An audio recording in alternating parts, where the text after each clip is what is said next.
You are now listening to the Unscripted Ohio Podcast, brought to you by Buckeye Grove. For all the latest Buckeyes news, analysis, reaction, and the best Ohio State community on the entire internet, head over to BuckeyeGrove.com or follow us on Twitter at Ohio State Rivals.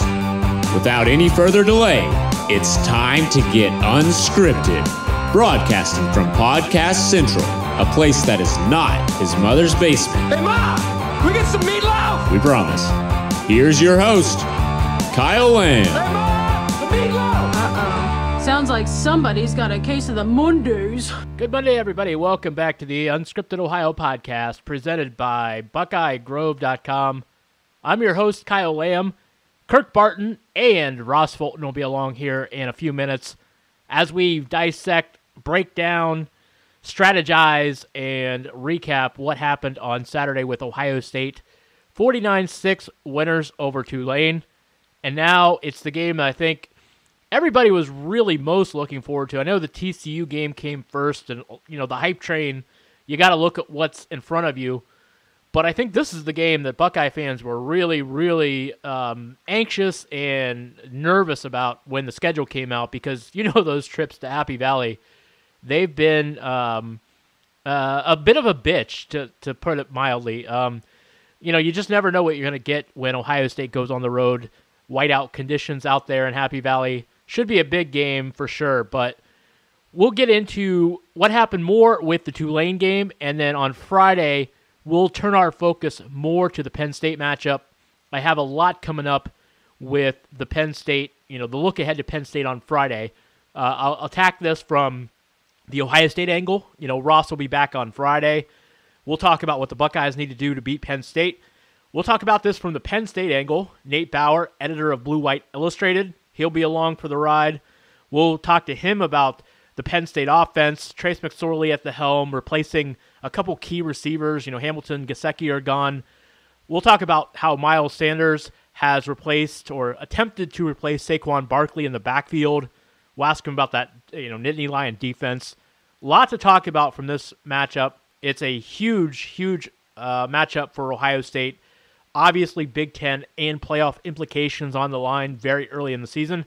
And really, the way the schedule is shaping up, I mean, if you look at this, from here on out, it's really Ohio State's last real big test. Outside of maybe Michigan State. I don't want to dismiss that game yet because Michigan State could very much turn it around. They have not looked great early on. They did have a much-needed win against Indiana this past weekend. But nonetheless, they haven't been great so far this year. But that could be a very tough game, so I don't want to dismiss that. But Penn State really clearly is the last huge game on Ohio State's schedule until the end of the regular season against Michigan.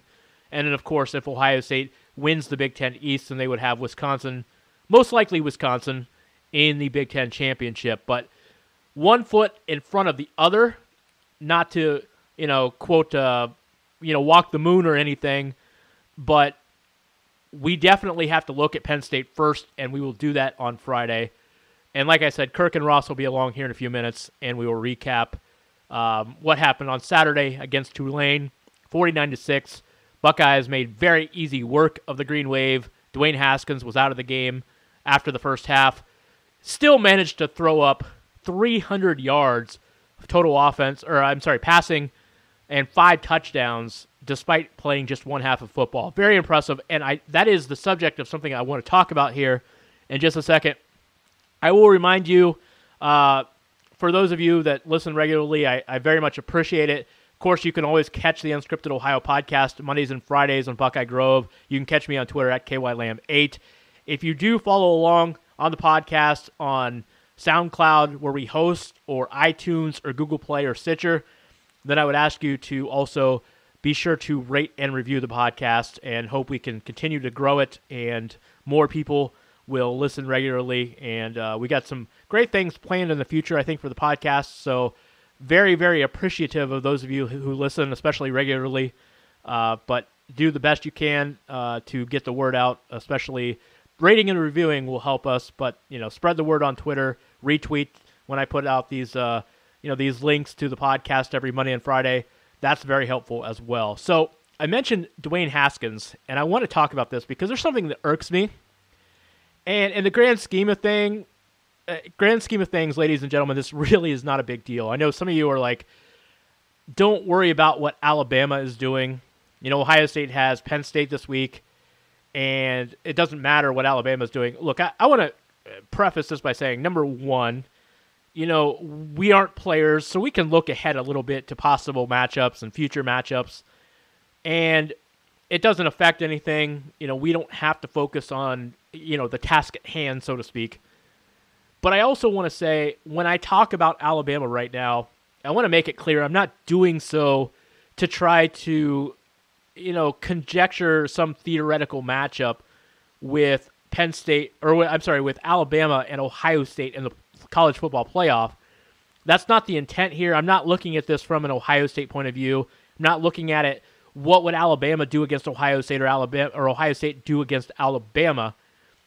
But I have a little bit of a pet peeve here, and it's the obsessive hype over Alabama. Now, it doesn't matter to me, honestly, what ESPN does with their promotion of Alabama or CBS with their promotion of Alabama. And I think Alabama is a really good team. I've been very impressed with them. I think they don't really have a true weakness that I've seen so far. They can run the ball. Tua Tagovailoa is a great quarterback, and I'll get into him in a second because this is really the crux of my issue. And defensively, they're big up front. They've got just a massive defensive line. They've got big linebackers that can run, and then very good secondary as well. I'm not trying to downplay Alabama as a national title contender. I think they're the best team in the country on paper, and I think they are going to win a lot of games. I don't think there are too many teams in the SEC that can actually beat them. I think LSU, if they're playing, they show up with that defense and use, Joe Burrow correctly in a given game, then I think it's possible they can win, but I don't know if I have enough confidence in Ed Orgeron's offense to be able to knock them off. But Auburn, very, very much a threat to beat them with that mobile quarterback, and they've got an explosive offense. I think they're a team capable of beating them, and obviously Georgia over there in the East is capable of winning. But there aren't a lot of teams I envision beating Alabama even on a given day. But here's the thing. It's Tua Tagovailoa, great quarterback, very accurate. I think he has an average college arm. If it comes down to sheer velocity, and velocity is not everything, especially at the college level, but if it comes down to sheer arm, Tua Tagovailoa is just a very ordinary guy, but he makes a lot of throws. He's got great touch pass.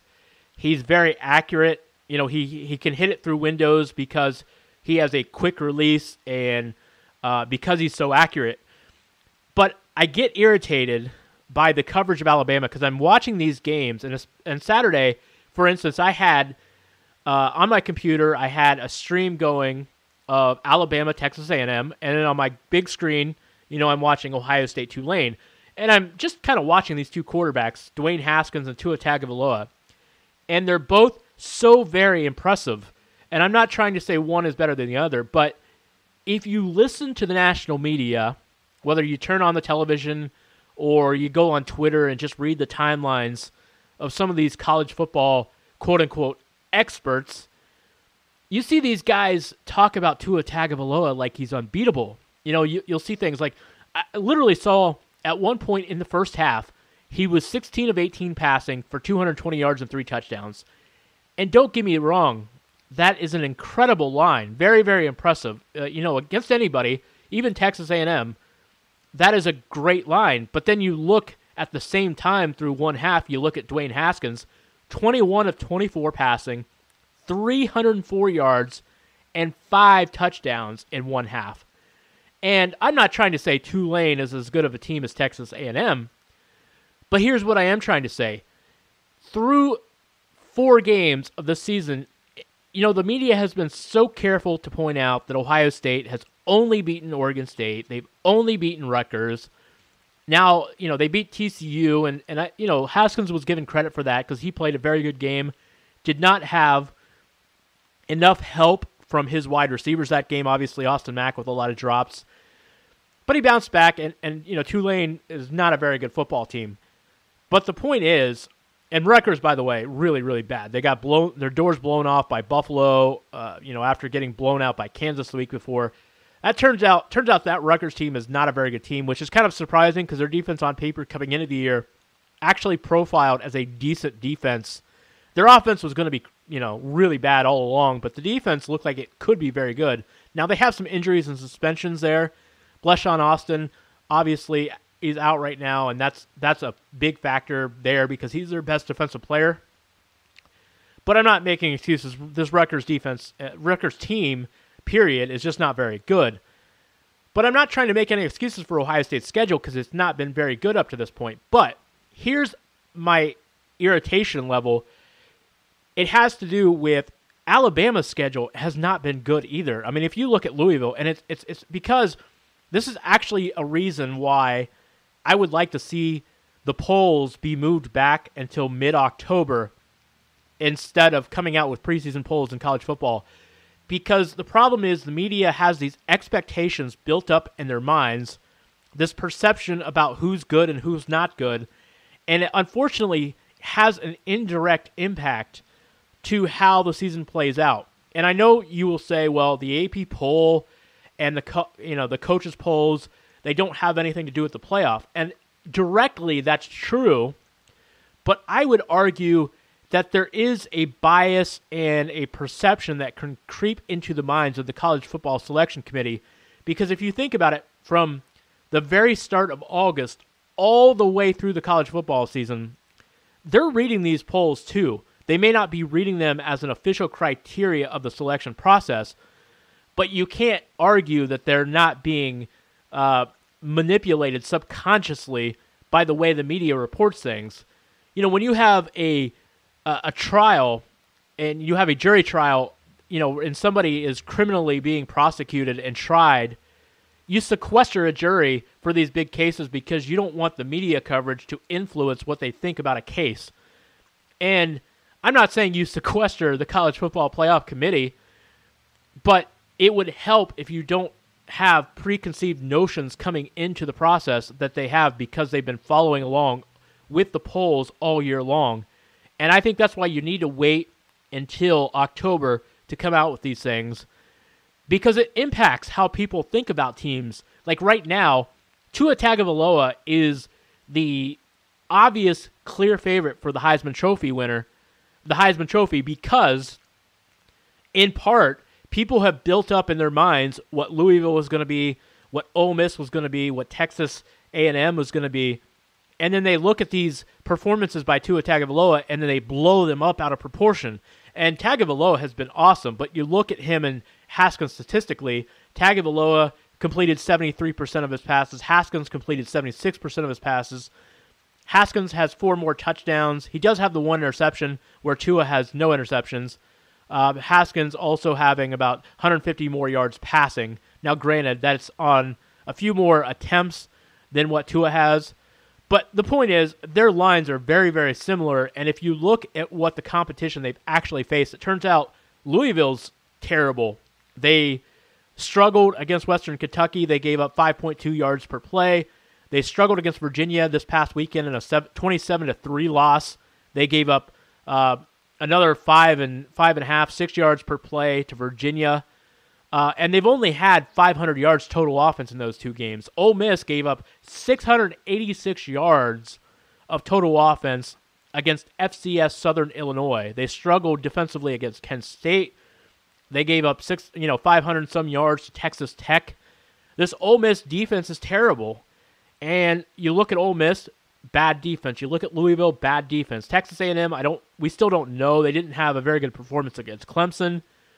Their other 2 games against Northwestern State and Louisiana Monroe are not really good indicators of what this Texas A&M defense can do, but they were terrible on Saturday. You watch that game, Tagovailoa was only throwing the ball 7, 8, 10 yards downfield to wide receivers that were wide open in the flats, and they didn't have defenders within 5 yards of them in some cases. So he was just dumping the ball off, and these backs, ends, and receivers were running 10, 15, 20 yards because there was nobody around. And so what I'm saying here is And in the grand scheme of things, for Ohio State, it doesn't matter who wins the Heisman Trophy. It doesn't matter who's in the lead in the race.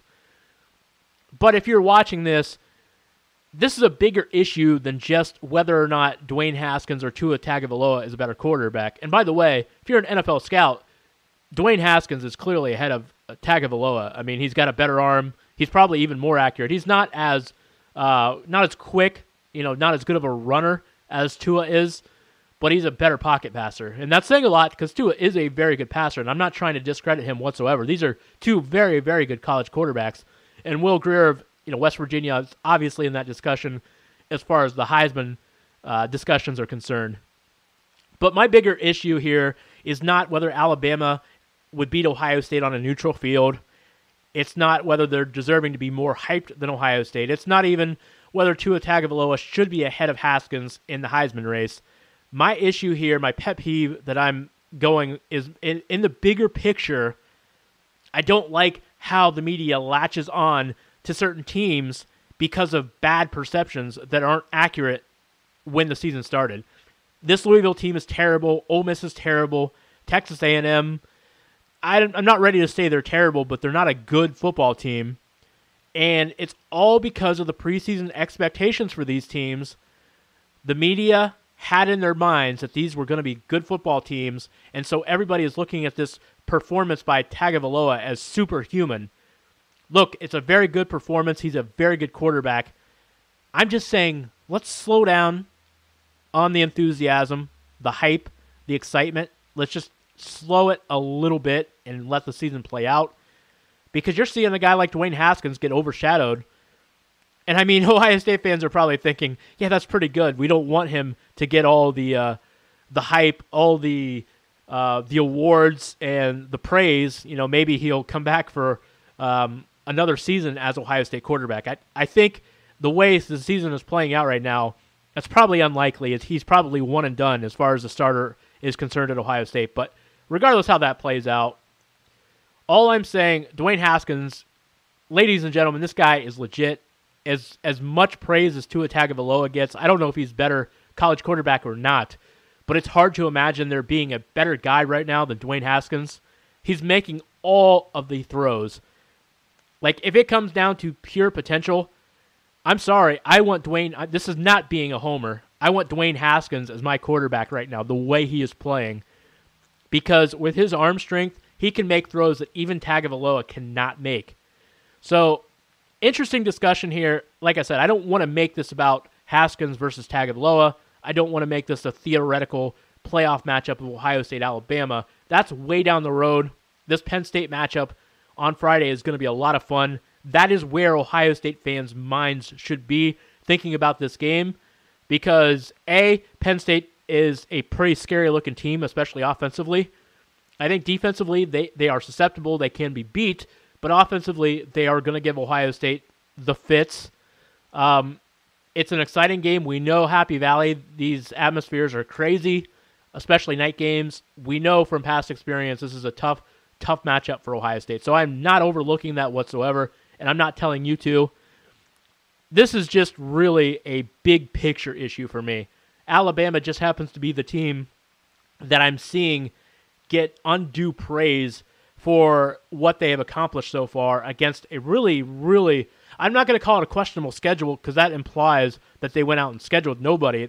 That's not even the issue. They scheduled Louisville. They scheduled Texas A&M. I give them credit for playing those games. Actually, Texas A&M is a conference game, so I guess I shouldn't give them credit for that. But I'm not criticizing the scheduling as much as I am just saying it's not, it's not proper to praise them too much based on the schedule that they have played so far. So anyway, that aside, let's get into some bigger picture stuff. Let's talk about the Tulane-Ohio State game from Saturday with Kirk Barton and Ross Fulton, and then we can tackle, we'll have plenty of time, I think, to tackle the Dwayne Haskins, Tua Tagovailoa stuff as the season goes on. If there is a Heisman discussion at play, which I'm sure there will be, we can get into that later.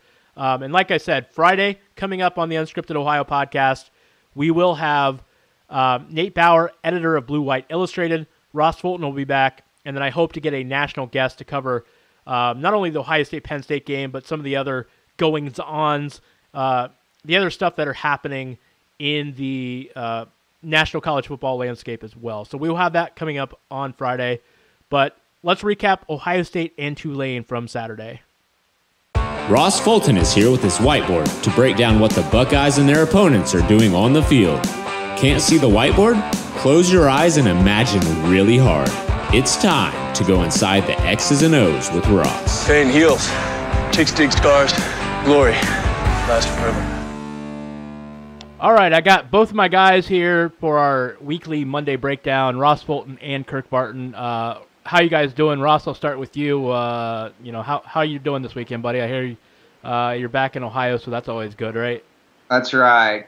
Catching up, taking in the sights and sounds of Central Ohio in the fall. Meanwhile, Kirk, so I understand you are not in Ohio this weekend. How are you doing down south, buddy? Yeah, I'm in Alabama right now, so I'm doing good, man. It was tough. I mean, I had to get up about 4:30 this morning, and a flight left at 6 a.m., so I'm kind of catching up on some sleep, but good that the calling thing worked. So let's start off with what we saw on Saturday. Of course, it was as we thought it would be, kind of an anticlimactic type of game. Ohio State taking care of business, so much so that Dwayne Haskins did not have to play in the second half whatsoever, as the Buckeyes took a 42-6 halftime lead into the locker room. Very much, in control of that game. Ross, I'll start with you. What were your takeaways from this, snooze fest, for lack of a better descriptor? Yes. I think it just again shows, I guess I had two takeaways. With the offense, it again showed, how they try to use these games to set up future opponents. You could see that with the large amount of bubble screens they were using to Paris Campbell, for instance. So, not only is that a response to what Tulane's doing, but also to send a message to future opponents to not cheat inside against the run game and be, to that point, teams continue to try to load the box. And Ohio State is just going to continue to throw on them and over them so long as teams do that.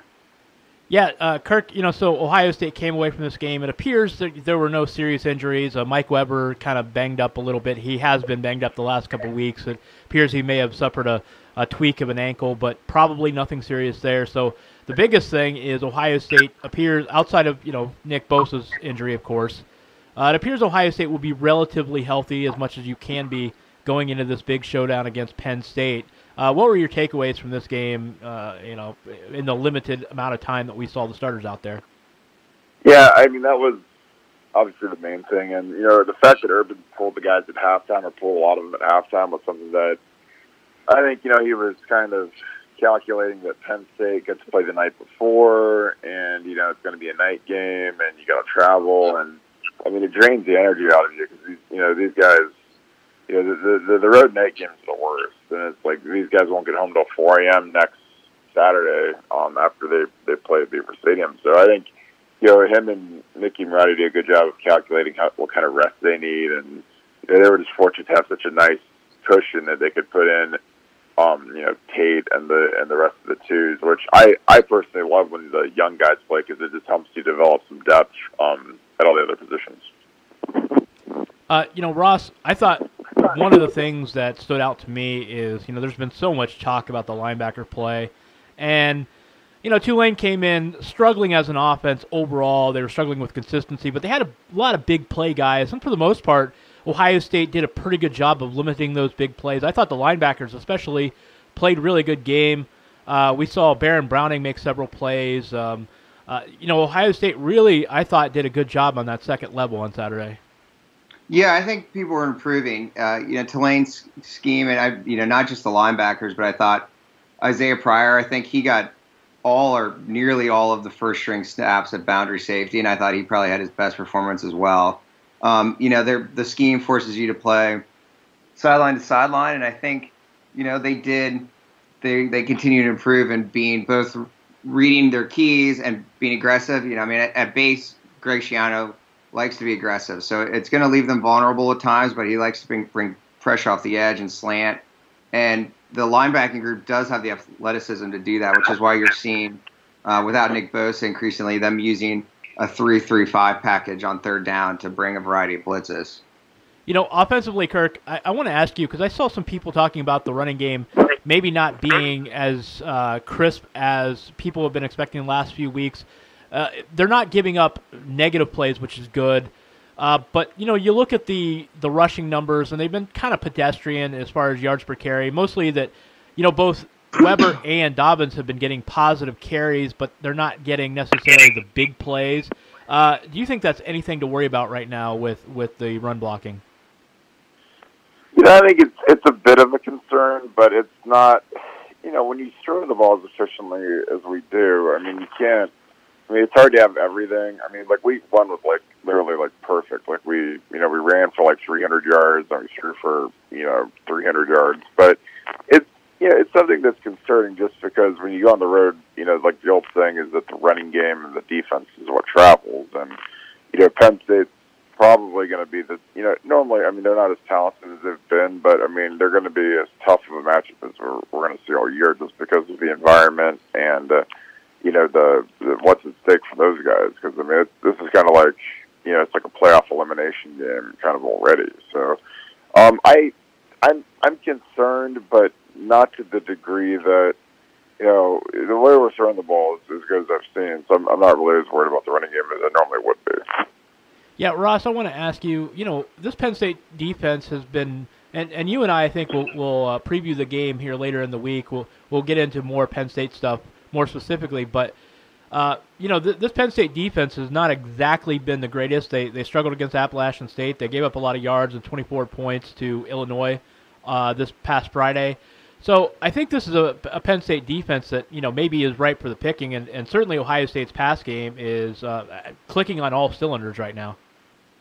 Yeah, I would look for probably a high-scoring game. I think both defenses seem a bit susceptible. I think to go back to the run game question, to echo that, you can't have it all. And so if teams are going to try to take away the run game, it's just not like in previous years where we had the quarterback to reequate numbers and force a team defending the run to defend both sides of the line of scrimmage because they could go either way.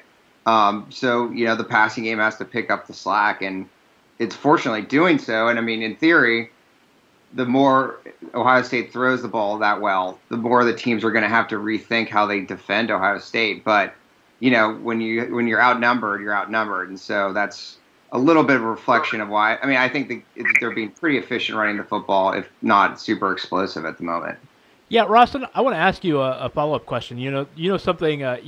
We're a part of this little private chat that we have with some various people, and this conversation came up, and I thought it's interesting, something that we should actually discuss. I want to ask you about the usage of Weber and Dobbins, and there are some people thinking that Weber is being used with the off tackle to set up the counter with Dobbins. What do you make of that? And do you think that do you think that Weber is being used properly when he's in there? I maintain the last couple of weeks they haven't run Weber inside the box as much because of his injuries, and I think they're trying to keep him from getting hit too much. That's just my theory, but I'm curious what you think of that. Yeah, I don't buy it. I think that Weber in general is probably a better outside runner. For me personally, if I was going to really nitpick, I think Weber's trying to bounce everything outside right now too much. And so that's why some of it looks like it's going outside, because he's just getting strung out instead of sticking his nose in and getting the 3 or 4 yards there. I think he's trying to hit too many home runs. But, I don't see any big difference between their game plan calling and what they call when Weber's in versus Dobbins. They each have a little bit different skill sets perhaps, or running styles, but I don't see any major difference in terms of the play calling.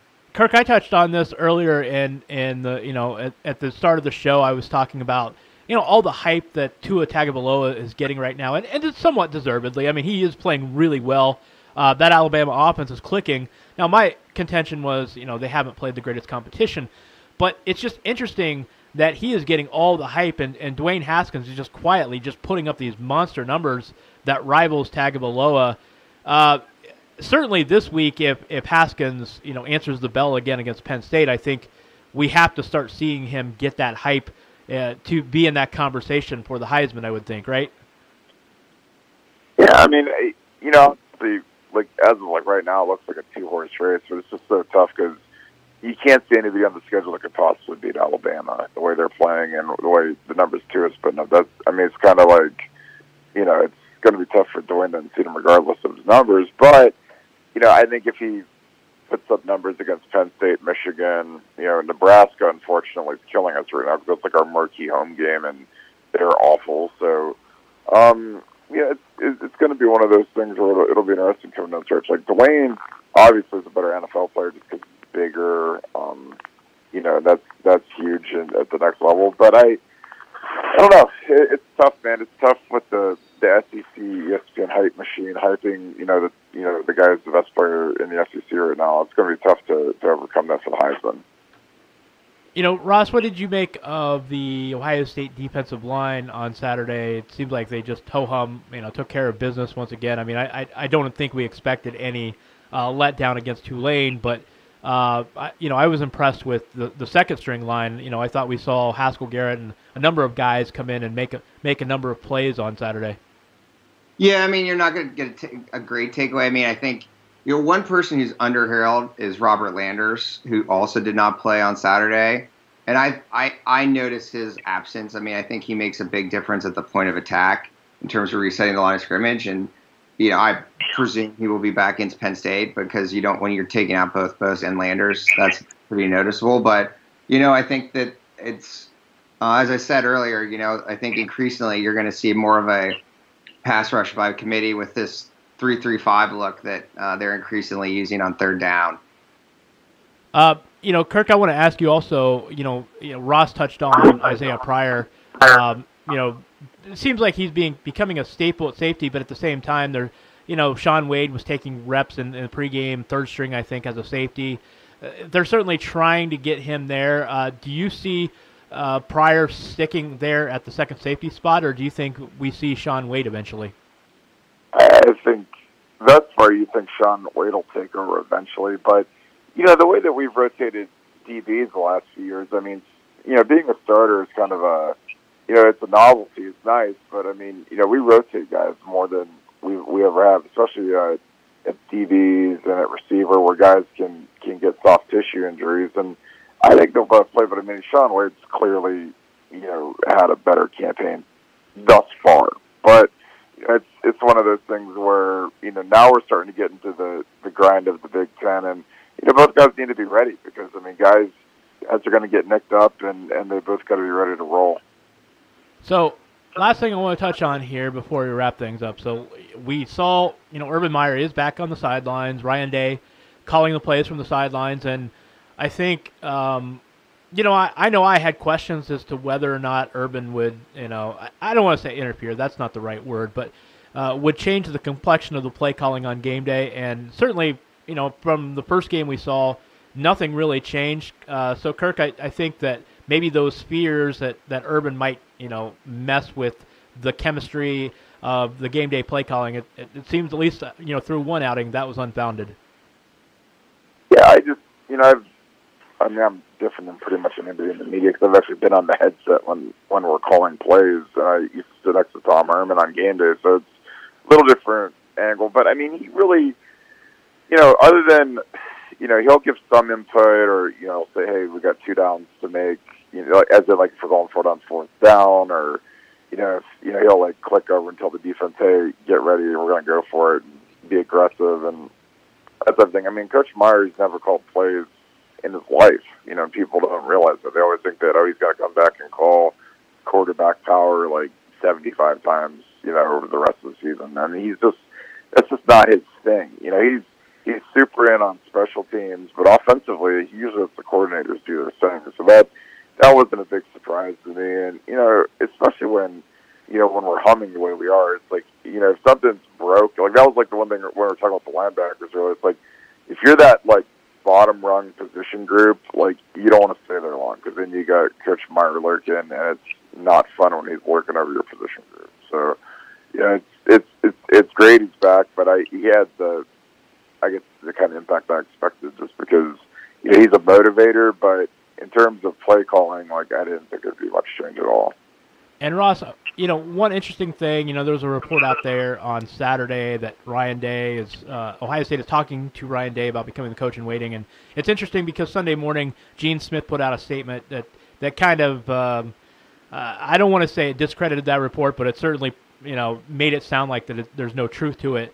But you can definitely imagine that Ohio State, given Ryan Day's performance so far, taking over when Urban was out and his job he's done as the primary play caller, it certainly would be understandable if Ohio State wants to keep this guy locked up. Do you think, given how much of a hot commodity he's going to be in coaching circles here going forward, is there any chance Ohio State can pay him enough to stick around for a few more years to see what happens? I'd be surprised. I mean, I have no inside knowledge, but I would think that from both parties' perspective, I don't see why Ryan Day would wait around for that. And I don't see from Ohio State's perspective, I think the best thing is you want someone who's gone out and been a head coach before he comes to be the head coach at Ohio State.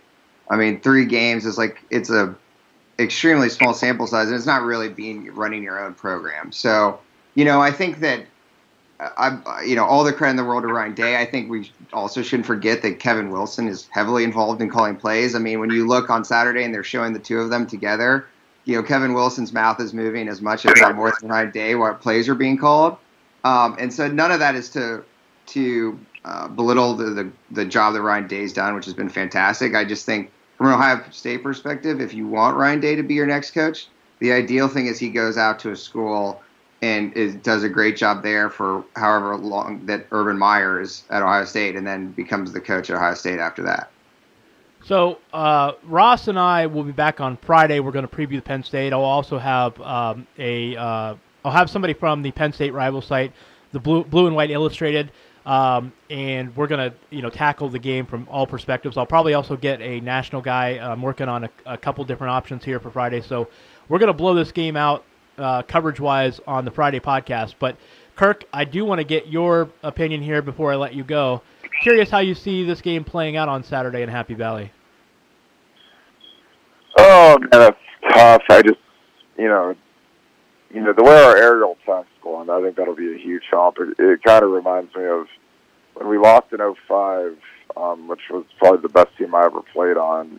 When we had like San Antonio Holmes and Ted Ginn and Gonzo Zervas as Troy quarterback. I mean, we were a little too conservative on offense.